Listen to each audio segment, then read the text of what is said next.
はいどうも、ビバです。皆さん先日公開したジェックスグラスカスタム600のレビュー動画見ていただけたでしょうか。まだ見てない方は下の動画説明欄のリンクからご覧いただきたいんですが、なぜかというと今回の動画はそのレビュー動画から泣く泣くカットしたシーンの紹介、あと NG シーンとか一部訂正もあったのでそちらも合わせて紹介したいと思うんですが、やっぱり先日のレビュー動画見てもらってからの方が楽しめると思うので、まだ見てない方はそちらをチェックしていただいて、もう見たよって方はこのまま動画をご覧ください。カットした内容の中にはこれ気になってたんだよねっていう人もいるかもしれないので、そういった方にとっては役に立つ動画になるかもしれないです。今回の動画は先日の動画を作成した時に動画撮影したシーンと新たに撮り下ろしたシーンがごちゃ混ぜになっているので、結構時系列ぐちゃぐちゃになっています。その点もご了承ください。それではまず訂正シーンから見ていただきます。ちょっとマイク変わるので音声バランスバラバラなんですけどご容赦ください。まず訂正から。先日のレビュー動画でケーブルエントリーと言っていたところ、ビバークアはこの本体背面からケーブルをエントリーさせるのがケーブルエントリーかなと思ってたんですけど、実はこれ間違いで、本来のケーブルエントリーはグラスカスタム本体の正面左にあるブロックスポンジを入れるスペース、これがケーブルエントリーです。このスペースはブロックスポンジを外すと本体下部に穴が開いていて水槽に通じています。ここにエアチューブとか CO2 の耐圧チューブ、水槽内に取り込むことができます。またグラスカスタム600の塗水口が詰まって水が流れなくなった場合、このフィルター内に溢れた水はこのケーブルエントリーから水槽内に戻るっていう役割もあります。レビュー動画で実践した通り、大半はこちらの水中ポンプのエリアから水は戻るんですけど、最終的にはこっちからも戻るみたいです。というわけで先日のレビュー動画で勘違いしていたケーブルエントリーの訂正でした。ちなみにこのケーブルエントリー、半分ぐらい前面のガラスがまたがっているので、ここにスポンジ詰めて、このガラス部分に水槽内に落下しがちな水温計、これエバリスだから浮いちゃうタイプなんですけど、この水温計をここにズブッと刺すと、なんと水槽の正面から水温チェックできる。しかも水温計は水槽内に落下したり浮遊する心配もなくなる。これも動画で紹介しようと思ったんですけど、ぶっちゃけスモークガラスなので全然見えない。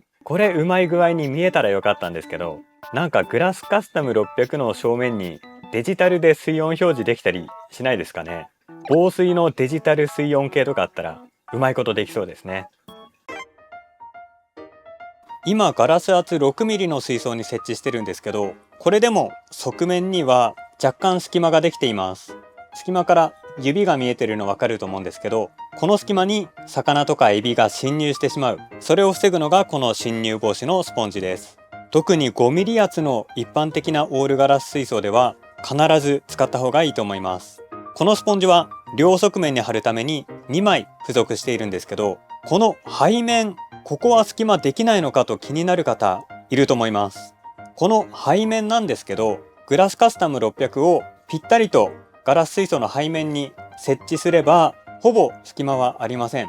ただ何かの拍子にちょっとずれて設置してしまった際には隙間ができてしまうので、背面にも生体が入り込む危険性が生まれます。なので本来であればこの裏面にもスポンジつけたいところなんですけど、ここからちょっと自己責任でこのスポンジをうまい具合にカットして側面と背面に侵入防止のスポンジとして貼り付けたいと思います。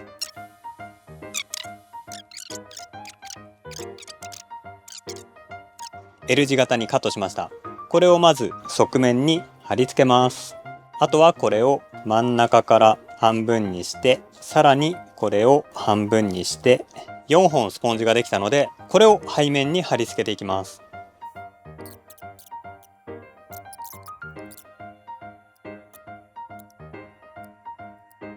はい、できましたね。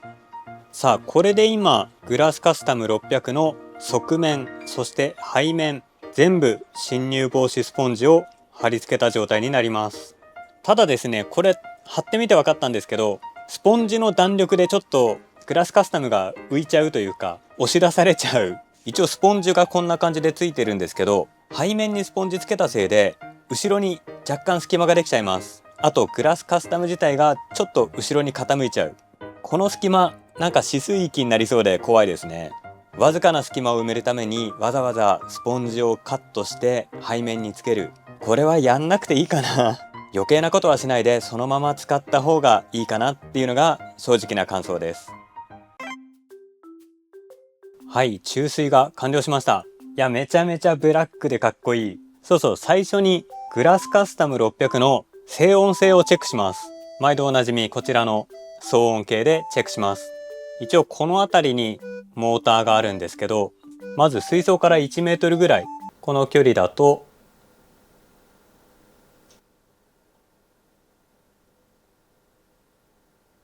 35デシベルぐらい。ぶっちゃけめちゃめちゃ静かです。モーターに近づけると 39.6、40デシベルぐらいです。こんな近くで耳をそば立てる人はいないと思うので、1メートルくらいの距離で35デシベルぐらい。ぶっちゃけこのグラスカスタムの中で水中モーターは水の中に沈んでいるので、作動音としてはめちゃめちゃ静かです。ここでこの製品の寸法について見ていきます。一応製品の幅は60センチ水槽専用なので 60.2 ミリぐらい。60.2 ミリぐらい。60.2 ミリぐらい。ほぼほぼつらい位置になるような状態です。なので水槽の中に入ってる部分でいうと 4.8 ミリぐらい。4.8 ミリぐらい。4.8 ミリぐらい。違った。4.8 センチぐらい。かなり薄型のフィルターであることがわかります。そして組み合わせる水槽によっては水槽のガラス蓋を水槽に隙間なく設置することができるので、魚の飛び出し防止とかも防ぐことができます。魚の飛び出し防止とかも防ぐことができます。魚の飛び出し防止とかも防ぐことができます。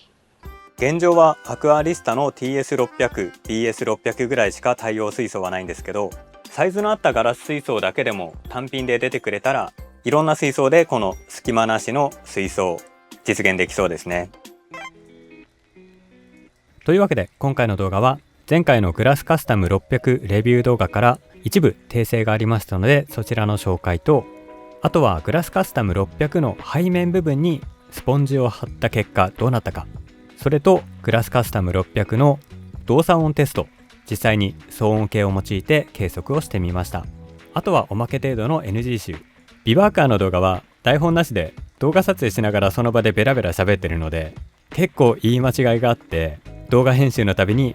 しまった、ここ間違ってるっていうのが結構あります。もし僕自身も気づいてないと思われる間違いがあればコメント欄で指摘してもらえると嬉しいです。このグラスカスタム600は名前の通りカスタム性も高いですし、何よりめっちゃおしゃれなので、発売直後ということもありますが、とても注目度の高いアクアリウム用品かと思います。ぜひ前回のグラスカスタム600レビュー動画も合わせてご覧ください。下の動画説明欄に動画のリンクがあります。今回レビュー動画用にこの水草水槽を立ち上げてるんですけど、この水槽についてはまた後ほど動画でご紹介をします。で、前回の動画でも言ったような気がする。これから撮影をしたいと思います。